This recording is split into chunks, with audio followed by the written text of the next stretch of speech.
Welcome to Samba Samba. Enjoy the video. You start right now by powering the laptop and plugging in the AC adapter.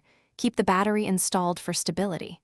Once done, reboot and press F2 or delete to enter BIOS.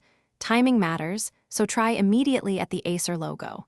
Make sure to photograph or write down current secure boot and UEFI values because you will restore them if needed. This avoids guesswork and preserves OEM keys. Knowing these values lets you make safe changes rather than random toggles that could brick the system. You now change settings carefully. Navigate to Security or Boot tab and locate Secure Boot and Boot Mode.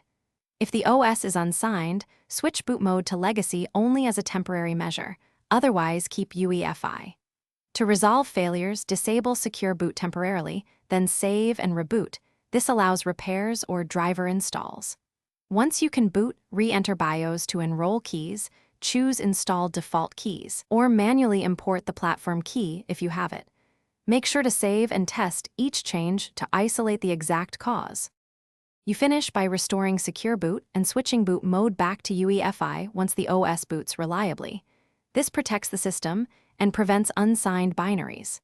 If problems persist, reset BIOS to factory defaults and re-enroll the platform keys, because corrupted key stores often cause security boot failures. As a last resort, update the BIOS firmware using the official Acer package on a FAT32 USB stick. Follow the vendor steps exactly. If nothing works, one key troubleshooting tip: test with a different known good bootable USB to rule out media corruption. Thanks for watching.